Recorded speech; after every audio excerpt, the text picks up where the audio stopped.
नमस्कार. मॅक्स महाराष्ट्रामध्ये तुमचं स्वागत आहे. महाराष्ट्रामध्ये एकच नाव सध्या चर्चेमध्ये आहे, परमवीर सिंग. हे महाराष्ट्राचे डीजी आहेत, पोलीस महासंचालक आहे, परंतु ते जवळपास 200 पेक्षा जास्त दिवस गायब होते. ते अचानक आले आणि एका पाठोपाठ एका पोलीस स्टेशनमध्ये चकरा मारतायत. त्यांच्यावरती आरोप आहे NIA म्हणजेच राष्ट्रीय तपास यंत्रणेच्या चार्जशीटमध्ये काही छेडछाड केली आहे पुराव्यांची, काही बदल केला आहे आणि तेही पैशांचा व्यवहार होऊन त्या संदर्भात बोलण्यासाठी माझ्यासोबत आज आहेत वरिष्ठ पत्रकार S. बालाकृष्णन. त्यांच्याकडनं समजून घेऊया नेमकं हे परमवीर कांड नेमकं आहे काय. बालाकृष्ण सर, तुमचं पहिल्यांदा मॅक्स महाराष्ट्रामध्ये तुमचं स्वागत आहे. खरं म्हणजे महाराष्ट्राच्या राजकारणात या सगळ्या गोष्टी घडत आहेत आणि अनेक धक्का बसतोय. तर तुमचं नेमकं काय म्हणणं आहे, या चार्जशीटमध्ये काय धक्काधक्क माहिती आहे ती सांगा प्रेक्षकांसाठी. विजय जी, इसमें मेन प्रॉब्लम ये है, जो मुझे बहुत दुख के साथ कहना पड़ता है कि मीडिया जिस ढंग से ये मेन मुद्दा जो है जिसको उछालना चाहिए था अभी तक नहीं किया, वो कि NIA खुद कहती है कि उनके चार्जशीट में साइबर एक्सपर्ट एक व्यक्ति है जिसने उनको स्टेटमेंट दिया है NIA को. स्टेटमेंट में क्या कहा उसने कि परमवीर सिंह जब भी कमिश्नर ऑफ पुलिस मुंबई थे, उसने उनको बुला के लिया अपना कैबिन में. ये अपना लैपटॉप लेके गया कैबिन में और परमवीर ने उसको बताया कि तुम ऐसा बताओ कि एंटीलिया का जो मुकेश अंबानी को जो धमकी आया, वो जैश उल हिंद एक टेररिस्ट ऑर्गेनाइजेशन है जिसका ये व्यक्ति टेररिस्ट तिहाड़ जेल में है दिल्ली में. तुम ऐसा बताओ कि ये थ्रेट जो है जैश उल हिंद से आया बोल के. तो ये जो साइबर एक्सपर्ट जो है उसने अग्री करता है ये क्राइम करने का और कमिश्नर के सामने वो मैनिपुलेट करता है और ऐसा बताता है कि जैश उल हिंद से ये थ्रेट आया था. और ये जो काम किया उसके लिए पुलिस कमिश्नर अपने सीक्रेट फंड, हर पुलिस कमिश्नर के पास सीक्रेट फंड होता है इंटेलिजेंस के लिए, उसने अपना PA को बोला. ये कौन बता रहे, ये साइबर एक्सपर्ट बता रहे, NIA के स्टेटमेंट में है. उसने ये कहा कि उस परमवीर ने अपना PA को बोला सीक्रेट फंड से 3 लाख रुपया कैश लेके आने का. 3 लाख रुपया लेके आए, उसके हाथ में दिया. फिर बाद में उनके चेहरे से उनको लगा कि शायद 3 लाख कम है, तो उसने PA को बोला परमवीर ने और 2 लाख लेके आओ. वैसा कुल 5 लाख रुपया कैश है साइबर एक्सपर्ट को दिया. ये साइबर एक्सपर्ट खुद इसको कबूल कर रहे हैं. इतना सीरियस ऑफेंस है. न सिर्फ टैंपरिंग एविडेंस, IPC 201 का जो एविडेंस टैंपरिंग, फॉल्स एविडेंस का जो है, उसके अलावा टेररिस्ट एक्ट में भी आप इन्वॉल्व है क्योंकि आपने एक टेररिस्ट संस्था का अपने नाम लिया है. एक टेररिस्ट संस्था ने ये कैरी किया बोल के, ये एक भाग है. दूसरा भाग है कि परमवीर सिंह का इंटरेस्ट क्या था ऐसे मैनिपुलेट करने का. वो सीनियर IPS ऑफिसर है, उसको मालूम है क्या क्राइम वो कर रहा है, उसके बावजूद भी उसने वो क्राइम किया और साथ में ये जो साइबर एक्सपर्ट को भी अपना गेम में साथ में लिया. लेकिन उसके पीछे मकसद क्या है? मकसद यही था कि ये एंटीलिया का जो केस जो है उसका मूल कारण क्या है. अभी सब लोग जानते हैं मूल कारण क्या है, वसूली का, बहुत बड़ा वसूली का. मैं चैलेंज करता हूँ सचिन वाजे और प्रदीप शर्मा के पास इतना हिम्मत है कि इतना बड़ा जो हिंदुस्तान का सबसे बड़ा इंडस्ट्री मुकेश अंबानी के उधर से वसूल करने का, और दूसरी बात एक मर्डर भी करने का मैटर को दबाने के लिए. ये सब किसके कहने का हुआ? ये मेन बात NIA ने अभी तक उसका इन्वेस्टिगेशन किया ही नहीं. लेकिन ये बात जो है कि परमवीर सिंह ने इन्वेस्टिगेशन को डिशाबुल करने के लिए एविडेंस को मैनिपुलेट किया, साइबर एविडेंस को मैनिपुलेट किया. इतना बड़ा सीरियस क्राइम किया उसने परमवीर ने. यही क्राइम अगर आप और हम करते विजय जी, अभी तक हम जेल के सलाखों के पीछे हम लोग सड़ते थे. लेकिन आज के तारीख न परमवीर सिंह का स्टेटमेंट रिकॉर्ड हुआ, न उसको इंट्रोगेट किया कि पूछा गया भाई तुमने इसने किया. और साइबर एक्सपर्ट और परमवीर को एक ही रूम में रख के कन्फ्रंट करना बहुत ही ज़रूरी था. विजय कलाटे जो सुपरिटेंडेंट ऑफ पुलिस जो है NIA का, जो पूरा इसका इंचार्ज है, उसने इतना एक महत्व एविडेंस सामने होते हुए भी उसने चार्जशीट में उसका उल्लेख करना वो वाजिब समझा उसने. लेकिन परमवीर के खिलाफ क्यों एक्शन क्यों नहीं है? इस परमवीर एबो लॉ, कायदा के ऊपर है क्या परमवीर सिंह? इतना सीरियस ऑफेंस है. अगर वो जो साइबर एक्सपर्ट ने स्टेटमेंट दिया है अगर वो सच है और ये 5 लाख रुपया जो है उसका रिसीट सीपी ऑफिस के पास मुंबई में है कि नहीं, उसके बारे में भी इंक्वायरी करना बहुत ही ज़रूरी है। और वो साइबर एक्सपर्ट जो खुद कहता है कि मैंने इलीगल काम किया, उसको आपने छोड़ दिया। ये सरासर मजाक है, हिंदुस्तान के ऊपर सरासर मजाक है।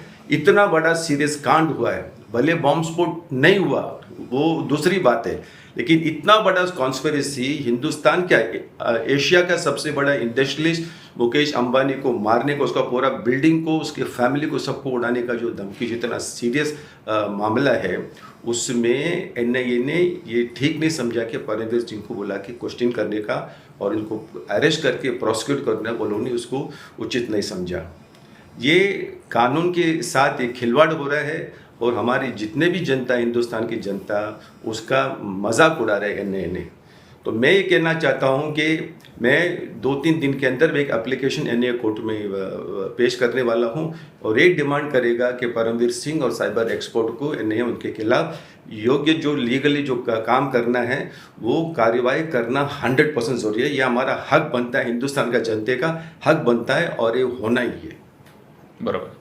सर, परमवीर सिंग हे पोलीस महासंचालक पदावरती आहेत. महाराष्ट्राच्या एका महत्त्वाच्या पदावर असलेला माणूस अनेक वर्ष अनेक दिवस गायब राहतो आणि अचानक कोर्टामध्ये त्याला संरक्षण मिळतं, तो प्रकट होतो, आज पोलीस स्टेशनच्या चक्रा लावतोय.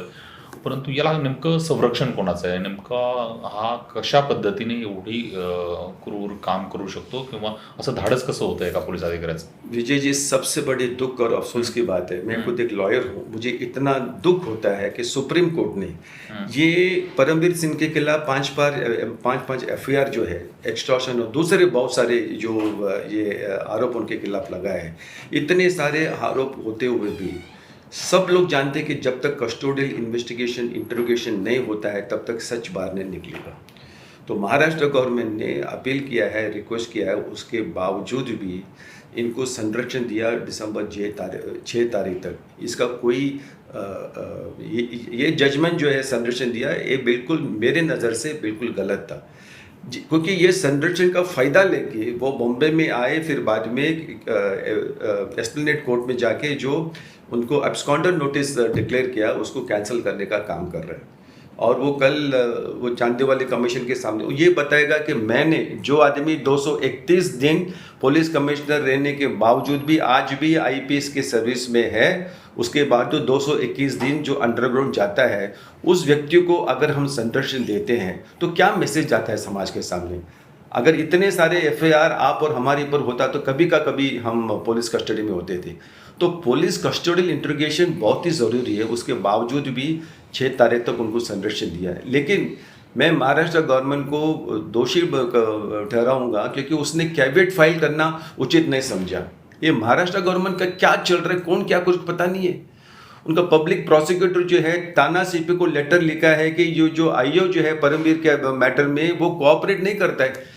Senior public prosecutor police commissioner को लेटर लिखते हैं और परमवीर सिंह लैंड होता है, उनको वीआईपी गाड़ी, एस्कॉर्ट बिस्कॉट सब लेके रेड कारपेट ट्रीटमेंट उसको दिया जाता है।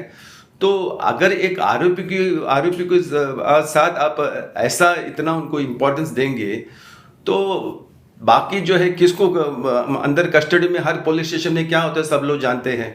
लेकिन उसके बावजूद भी आप उस वीआईपी ट्रीटमेंट, एक तरफ से आप कहते हैं कि परमवीर सिंह झूठा आरोप किया है। परमवीर सिंह का लॉयर ने खुद चंदीवाली कमीशन के सामने उसने कहा कि जो आरोप अनिल देशमुख के ऊपर किया है मेरे क्लाइंट परमवीर सिंह ने, वो सिर्फ हेयर से है कि कहा सुना वो एलिगेशन है, उसका कोई पुरावा नहीं है, प्रूफ नहीं है, कुछ भी नहीं है।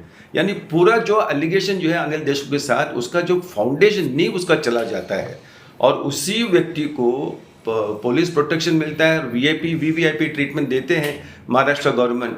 तो मुझे कभी ऐसा लगता है कि महाराष्ट्र गवर्नमेंट ने केंद्र सरकार के साथ कुछ सेटिंग किया क्या परमवीर के मामले में, क्योंकि परमवीर अगर अपना मुंह खोलेगा तो बहुत सारे जो नेता जो है उनका न सिर्फ राजकारणी जो कैरियर जो है वो ख़त्म होगा, लेकिन शायद वो लोग भी जेल में जाएंगे। तो ये क्या कुछ आदान प्रदान हो रहा है, कुछ गिव एंड टेक हो रहा है बिटवीन परमवीर सिंह और अपना महाराष्ट्र गवर्नमेंट? परमवीर ने जब भी एंटी करप्शन ब्यूरो में था तभी उसने अजित पवार को कैसा क्लीन चिट दिया, कौन से बेसिस में 90,000 करोड़ करप्शन का ये सिंचन घोटाला का बात था, क्यों दिया उसके बारे में कुछ कोई चर्चा नहीं है, कुछ भी नहीं है। लेकिन अभी मेन सवाल जो है एंटी लिया प्रकरण में है, उसमें परमवीर सिंह का अटक होना बहुत ही ज़रूरी है। बरोबर सर, हे जे प्रकरण आहे अँटेलियाचं त्याच्यावरूनच सगळा प्रवास हा सचिन वाजेपर्यंत गेला. नंतर अनिल देशमुख यांचं नाव आलं, 100 कोटीची वसुली. कुठेतरी मुख्य मुद्द्यांपासून वळण घेऊन दुसरीकडे हा मुद्दा डायव्हर्ट करायचा किंवा NIA त्याची जबाबदारी गेली तपासासाठी. तर हे कुठेतरी दिशाभूल होते का, जनतेची दिशाभूल होते का, काय सांग त्याबद्दल काय भावना? नहीं नहीं 100% जनता दिशाभूल होतेच।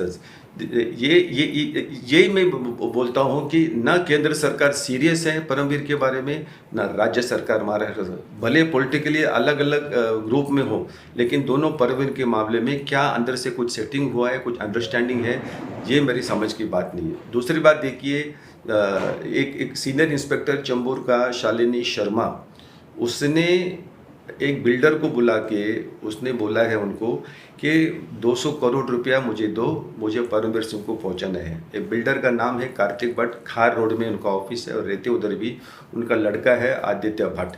उन लोग ने बॉम्बे हाई कोर्ट में याचिका फाइल किया है।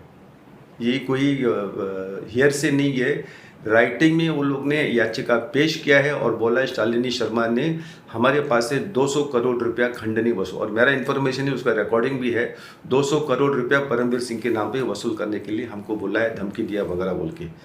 क्या एक्शन लिया महाराष्ट्र सरकार ने शालिनी शर्मा के खिलाफ? उनका स्टेटमेंट रिकॉर्ड किया, कुछ सीरियस एक्शन प्रोसिक्यूशन कुछ भी नहीं हुआ। अभी शालिनी शर्मा को निकाल के LA ब्रांच में, साइड ब्रांच में दिया, फिर बाद में मेरा इन्फॉर्मेशन लेटेस्ट अभी नागपुर में किधर उनका पोस्टिंग है।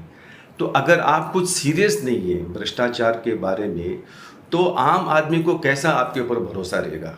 ये सरकार क्या चल रही है, भले वो केंद्र सरकार हो या राज्य सरकार हो, इतना सीरियस आरोप, इतना सीरियस एलिगेशन, इतना सीरियस ऑफेंसेस के बाद भी जिस जोश से काम करना चाहिए, जिस सीरियसनेस ने एक गंभीरता से इसको काम करना चाहिए, वो नहीं हो रहा है। ये बहुत अफसोस की बात है। लेकिन मुझे पूरा विश्वास है जुडिशरी के ऊपर, अगर सही ढंग से पब्लिक इसमें आगे आके इंटरवेंशन करेंगे, एप्लीकेशन करेंगे, ज़रूर जितने भी जो लोगों ने चोरी किया है या क्राइम किया जो भी है, सब के सब जेल में जाने का उनका बारी आएगा। परमवीर सिंग या नावाने जे वादळ महाराष्ट्रामध्ये सुरू आहे, याचा अंत कसा होणार हे माहीत नाही, परंतु अनेक महत्त्वाच्या गोष्टी या चर्चेच्या निमित्ताने पुढे आलेल्या आहेत.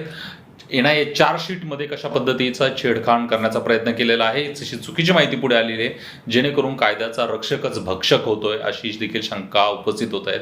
समाजातील अशा अनेक विघातक गोष्टींबाबत मॅक्स महाराष्ट्र बोलत असतं.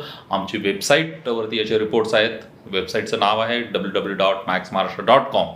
फेसबुक पेज देखील आहे, ज्याच्यावर लाईव्ह सुरू आहे, तिथे आपण कमेंट करू शकता आणि यूट्यूब चॅनल सबस्क्राईब करून निश्चितपणे त्यावर बेल आयकॉन दाबायला विसरू नका.